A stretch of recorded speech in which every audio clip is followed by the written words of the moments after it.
Hi guys, today I'm going to be using bass as bait. For some of you guys in the States, this may be a little bit strange. I'm not too sure if you guys actually use bass for them or it's just as a game fish species. But for me, my game fish species is barbel, and barbel eats or catfish, and catfish will eat what's swimming around them. I have easy access to bass. I go and catch them at a little farm dam up the road from me, so it's very easy for me to get hold of. Today we have this little, probably about 800 gram fish here. I'm just going to show you quickly how I prepare some of my baits, and then we'll get these things in the water. What I like to do is I like to trim off my fins. I don't like fins that can obstruct your hook. I also believe that if the catfish aren't feeding aggressively or any little thing like that, then they actually spit your bait. I've had that happen to me a few times, so it's not something I want to happen again. Also, something I do that I'm not too sure if a lot of chaps do, is I've learnt this from guys who shark fish, is we'll take the gill plate off, but we'll first take this head off before we get to that. So again, it's the same sort of premise as what the guys in the States do. Let's just cut this fish, get this head out. If you can see there, if we can look there actually is a bit of gut pocket, so that's extra scent on top of what the rest of the head's going to be doing. Again, I'm going to clean off this fin just to get this nice and prepared for myself. I also like to add a bit of texture to my bait and not make it so, one-dimensional and straightforward.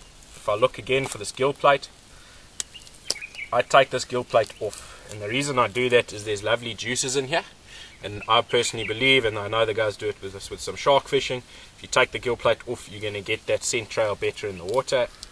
And what we're looking for basically is to get that scent out. We all know that catfish enjoy scent. That's what they're really honing in on. So here's our little bass head. I've taken the gill plate off again. I will mash it up a little bit, so I'm hitting it with the blunt side of the knife. As you saw, I just hit myself in the finger, so I'm not here to chop myself, but basically just mash it up. This will get it is frozen, so this will get the juices flowing a little bit when it starts to defrost. And also, if there's any flesh, I give that a little bit of a whack, because there should be some blood in this puppy, and then the blood will go into that. I'll also scale it a little bit. What this does is it'll get some of the oils going, so I get some of the scales off. Again, this is all about putting scent in the water, guys. Catfish hone in on scent, and it's what they're mainly attracted to, especially these guys. As you'll see if we bring one out, they don't have the biggest eyes. They've got a massive amount of feelers. Those feelers are basically picking up any vibration in the water. Their body's covered in taste receptors. So they're like a shark. You put a drop of blood in an Olympic-sized swimming pool, these catfish will be able to smell that blood. So you want to get as much going as possible, the scent going as possible. Here I just open the mouth. I'll show you how I rig it. I rig it a bit differently to other chaps, so I need that mouth open. But basically this little head here is going to be our first bait that we're going to drop out there today. If we look at the rest of the body of the bass, again, it's a nice sized bass. I could cut it here and just use chunks, but one of the things I'm going to do is I want to get into that gut cavity. Again, this thing's stomach is empty. It was winter when I caught it. It hasn't really been feeding, but there's still some nice guts through there. So what I'm going to do is I'm just going to cut this in half, if this knife will penetrate through the ice, and I'm basically cutting down its cavity. And what I'm doing there is I'm just separating the guts, most of the guts, because I've misplaced this a little bit, but I'm getting most of the guts up, off and away from the fish, and then in itself I can get some chunks out of this, but basically I want to fish with the guts that are in this cavity here. Again, I'm just going to clean off our fins. I do not like fishing with fins, again, that can sometimes obstruct your hook, but basically what we have here, I'll trim it up a little bit again, but I'm going to put a hook through that. And this is also going to be one of our baits. It's again, we're looking at directly into the guts there. So that's going to put a hell of a nice smell in the water, and that should put us onto Mr. Barbel. So that's two baits. We've got our head, and we've got our gut cavity chunk. And then the rest of this also makes a good bait, but this I'll fillet it, and I'll put out a fillet as well, quite a nice fillet. So again, when you're using your whole fish or bait is scarce, you want to be able to utilize it, so know what you're looking for. I will scale this a little bit as well, just to get some more oils and more scent into the water. But basically, guys, you don't want to waste your bait. Bait is critical to catfishing. When these things are feeding aggressively, for me, then I will literally throw out anything, because I know it's going to be hit.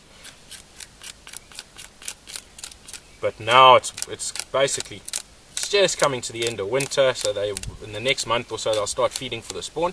But right now I need proper bait in the right areas, and I don't want to waste this fish.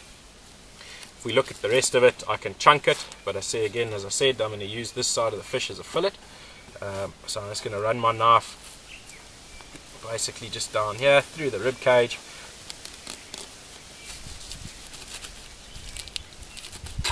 And there we go, that'll be used as a nice fillet. I do have some more bass on the side there, and then what I'm going to do here is I'll just run this knife again down and into the flesh, get a more substantial fillet out of it. That's just a strip bait, but then here we'll go down. And it's not the easiest thing in the world to do when this thing's frozen, but I will just run this knife right down the spine, and there again we've got 4 really good baits here. If I really get desperate, I will use the tail, but not necessary. Again guys, and I'm going to stress this, don't waste your bait. Bait is a hell of an important thing, as we know. Get as much out of your fish as you can. So here I've got a very productive head, very productive gut cavity, and we'll be looking at using these fillets for some of the smaller guys.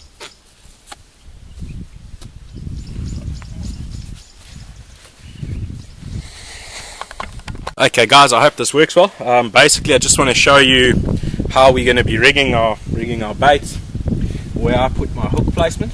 The hooks I'm using today are all Team Catfish hooks. This one here I'm going to use on the head. I think this is their 10-0 Super Circle.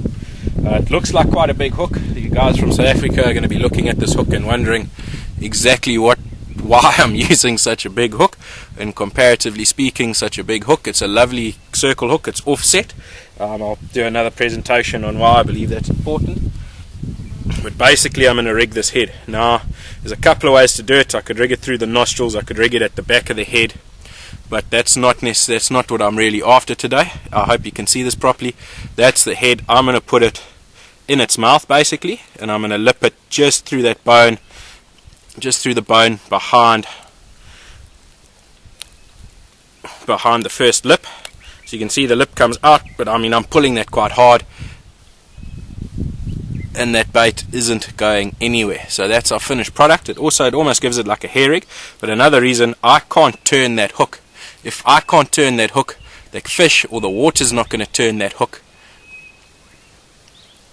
and we're not going to get that hook stuck. So that's the reason why I also use it. That hook's not going to fall back on itself.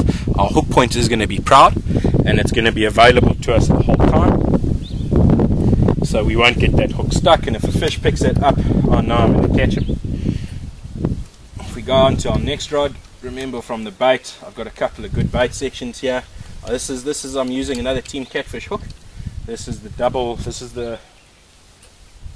action. This is the 8-0. This is the hook I majority fish with when I'm off the bait. It's a smaller framed hook. I'll show you now. Sorry, I'm just man alone here, so it's a little bit difficult. But basically that's our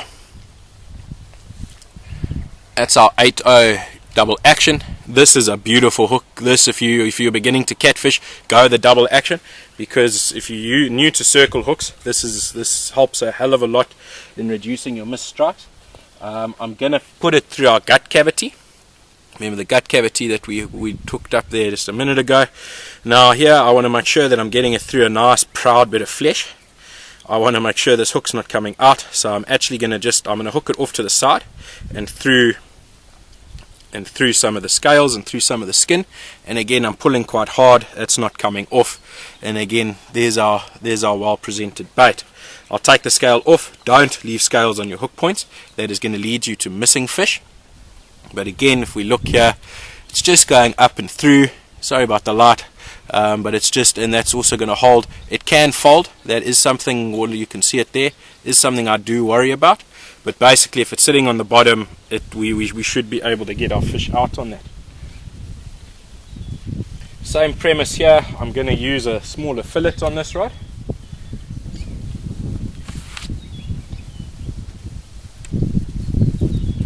Just get some line up there. I'm going to be using a small fillet on this one. I'm using the big boy just yet. But again, same premise as our gut cavity. I just want to hook it through somewhere it's not going to pull. There's a rib cage here, so I will put it through those bones, and there you go. Again, My hook point is proud, it's clear, and what's important when using a circle like this is I'm not blocking that gape. That gape is where we're going to catch our fish, that gape is where we're going to hook our fish. So again, we've got a lovely little fillet strip there to go in, or fillet, as you guys, I think some of the guys in the States call it. Right chaps, let's go fishing.